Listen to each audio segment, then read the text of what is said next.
Hello बच्चों, हम लोग देख रहे थे इकाई अंक का टाइप 1 देख चुके थे। अब हम लोगों को टाइप 2, टाइप 3, टाइप 4 इस तरह की चीज़ों को देखना है।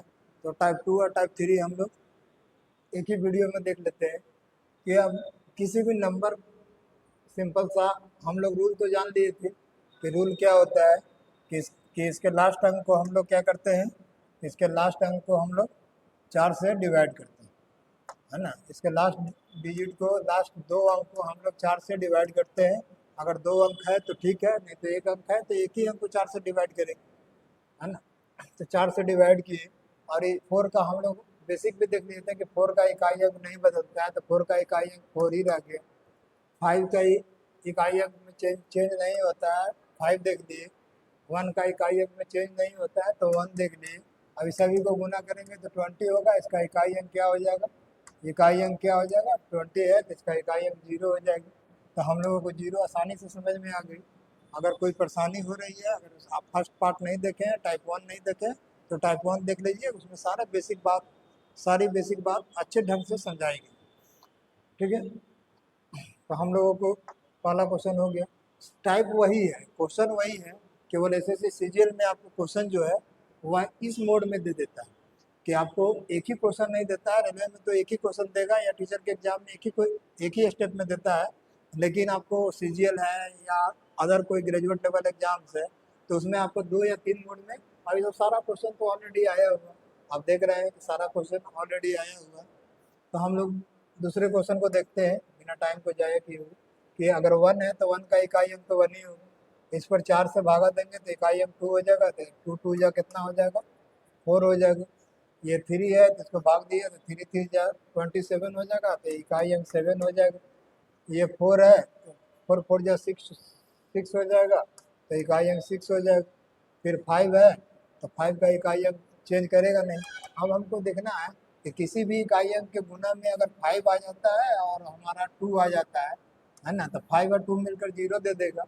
तो इकाई अंक आगे कुछ भी रहे, हम लोगों को बनाने का बेसिक सिस्टम में हम लोग देख चुके हैं कि 2 और 5 ही मिलकर 0 बनाता है, और 2 और 5 यहाँ दोनों हैं तो उसका इकाई अंक अवश्य ही 0 है ना। अब इस तरह के देख लेते हैं कि ये सब हम लोग नंबर ऑफ जीरोज में पढ़ चुके थे कि हम लोग 1 से 100 तक के, अगर 1 से 10 तक की संख्या को में नंबर ऑफ जीरो निकालेंगे तो नंबर ऑफ जीरो तो 2 ही आएगा, कि 5 यहाँ से मिलेगा, 5 यहाँ से मिलेगा, और 2 हमको 2 ही मिलेगा, तो दो दो 2 मिलकर हमको 100 बना देगा। तो ये ये सेक्टर तो कट गया और ये सेक्टर कट गया, है ना। लेकिन इसमें से हमको 2 बचा, तो ये 5 2 जा 10 हो गया, और ये 5 2 जा 10 हो गया, ये तो ख़त्म हो गया।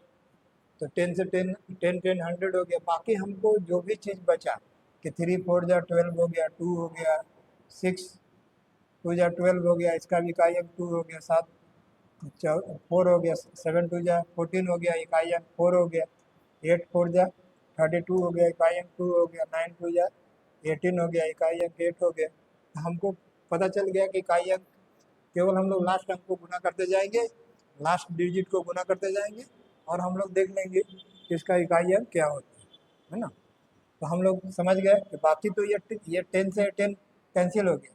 बाकी जो बचा उसको दो दो को गुना करके इकाई अंक में एक एक अंक को हम लोग सेपरेट करते जाएंगे और उसका इकाई अंक निकाल लेंगे। अब फिर से हम लोग देख रहे हैं कि ये लगातार संख्या है, ये लगातार नंबर है, इसका इकाई अंक ज्ञात करना है। अब ये लगातार नंबर तो हमको दे दिया है ना। देखने में तो क्वेश्चन काफ़ी भारी लग रहा है, लेकिन हम लोग इकाई अंक भी पढ़ चुके हैं और हम लोग नंबर ऑफ जीरोज भी पढ़ चुके हैं, है ना। अगर ये दोनों टॉपिक आप पढ़ चुके हैं तो इकाई अंक निकालने में कहीं भी परेशानी नहीं होगा, है ना। कितनों टफ से टफ इकाई अंक देगा, आप अवश्य ही आसानी से निकाल दीजिएगा, बिल्कुल। तो आपको देखना है कि ये 74 होगा, फिर 75 हो जाएगा। 75 में तो 5 आ जाएगा, 5 है और एक 2 भी है, 5 और 2 मिलकर क्या कर देगा, 0 कर देगा। तो हम लोगों को इस क्वेश्चन को बनाना नहीं है, इस क्वेश्चन को केवल एक बार देखना है, बस तुरंत आंसर हो जाएगा। हमको 1 to 5 99 तक दिया है, इसमें 5 है तो 0 कर देगा, 5 और 2 है 0 कर देगा। इकाई अंक कुछ भी गुना हो, है ना। गुना करने के लिए हम लोग आगे सीख लेंगे, लेकिन कुछ भी गुना करना हो तो गुना करने के लिए हम लोग को 5 और 2 10 ही होगा, यहाँ भी 4 4 टू पावर 5 होगा। हाँ, 1 2 3 5 टू पावर 5 होगा, यहाँ से भी 5 आएगा, यहाँ से भी 2 हमको नज़र आ रहा है, 0 हो जाएगा। तो इस तरह हम लोग किसी भी क्वेश्चन को आसानी से आसानी से बना लेंगे, है ना। चलिए, इसको तो हम लोग बना लिए थे। इसमें 5 है या 2 है, तो इसका इकाई अंक क्या होगा, 0 हो जाएगा। तो ये भी बना लिए थे कि 5 टू पावर 5 होगा, 1 को पावर 1, 2 को पावर 2, 3 टू पावर 3। इसी तरह 5 आ गया, तो 5 टू पावर कुछ भी रहा, इकाई अंक तो 0 ही आना।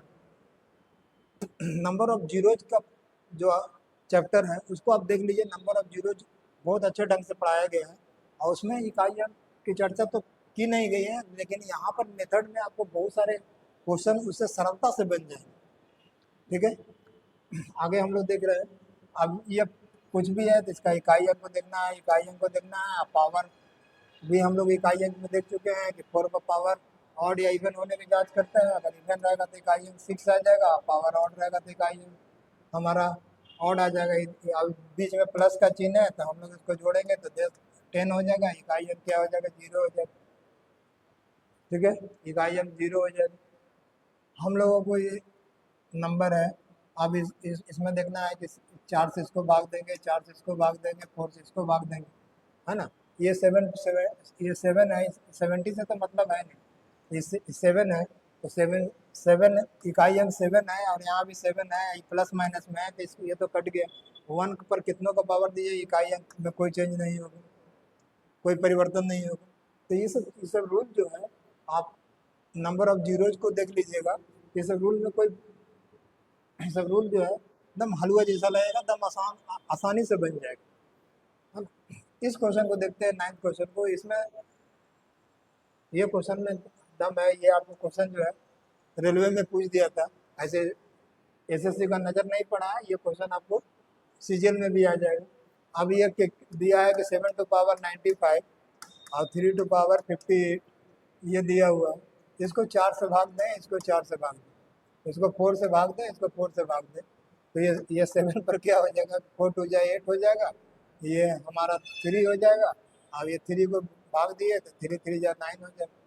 अब 7 पर 3 का पावर दिए तो 3 4 3 हो गया।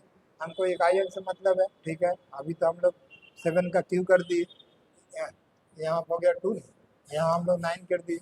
अब ये नंबर इसमें से घटेगा तो ये कितना हो जाएगा, 13 हो जाएगा। 13 में से 9 जाएगा, 13 में से 9 जाएगा, तो हमको कितना बच जाएगा, 4। इकाई अंक से मतलब था, इकाई अंक हमारा मिल गया 4, है ना। तो ये क्वेश्चन में हम लोगों को प्रॉब्लम क्या होता है कि अगर ऐसा क्वेश्चन आ जाता है और इकाई अंक हम लोग तो मतलब केवल इकाई अंक से रखते हैं, इकाई अंक से रखते हैं, और यहाँ 9 आ गया, तो हमेशा इस जानिएगा कि ये नंबर हमेशा बड़ा होगा। इकाई अंक कभी निगेटिव में, यूनिट डिजिट कभी निगेटिव में नहीं होता है, इकाई अंक कभी नेगेटिव नहीं होता है। तो ये नंबर जो भी होगा इसके आगे 1 लगा देंगे, अब ये आगे इसमें से घटेगा तो 4 आ जाएगा। इस बात को नोट करके रख लीजिए, है ना। ये क्वेश्चन को आप नोट करके रख लीजिए कि ऐसा बहुत सारा क्वेश्चन मिलेगा, है ना, जिसमें हम लोगों को इकाई अंक निकालने के लिए इकाई अंक में ध्यान रहता है कि बस इकाई अंक लिखे, ये पूरे के पूरे मान लिखने की आदत नहीं होती है, तो पूरे के पूरे मान को हम लोग नहीं लिखते हैं। तो हम लोग जब भी लिखेंगे, अगर इकाई अंक जैसे ही निगेटिव होगा, तो जैसे ही देखें और इकाई अंक हमको निगेटिव नंबर मिल रहा है, तो निगेटिव नंबर जैसे ही मिलेगा हम लोग तुरंत उसको करेंगे कि उसको पॉजिटिव में बदलने का प्रयास करेंगे। जो भी नंबर अगर 1 मिलेगा और ये मान लीजिए कि इधर 1 मिल गया और इधर 5 मिल गया, तो इसको हम लोग 10 लगा देंगे, ये 11 हो जाएगा, 11 में से 5 चला जाएगा, इकाई अंक निकल जाएगा। हमको इधर 5 मिला, अब इधर 7 मिल गया, अब इकाई अंक -2 तो होगा नहीं, इकाई अंक तो हमेशा पॉजिटिव में होगा, तो बस हम लोग इसको 15 कर देंगे, 15 में से इसको घटा देंगे, 1 हो जाएगा। तो इकाई अंक हम लोग तुरंत निकाल सकते हैं, यूनिट डिजिट हम लोग तुरंत निकाल सकते हैं। तो हम लोग इस चीज़ को समझ गए।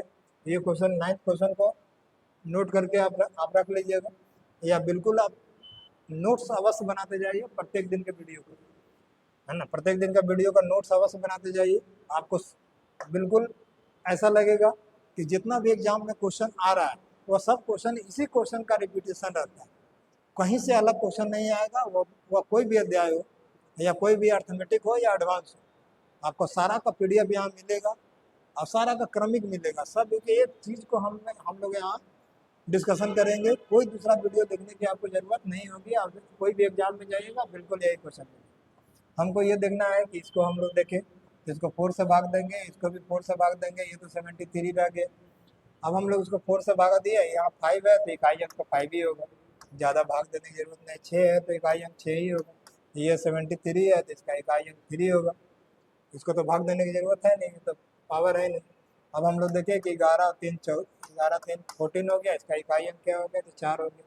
तो इकाई अंक इसका निकल गया 4। ठीक है, आगे हम लोग देखें, है ना।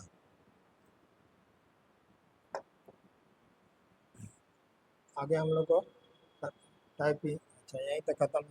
लास्ट क्वेश्चन है ना। इसका इकाई अंक ज्ञात करें, है ना। ये क्वेश्चन क्या है कि पावर एंड सर्ट्स का क्वेश्चन, पावर एंड सर्ट्स का क्वेश्चन है। अगर आप पावर एंड सर्ट्स जानते हैं तो इसको बेस समान करके पावर एंड सर्ट्स के नियम से आप इसको बना सकते हैं।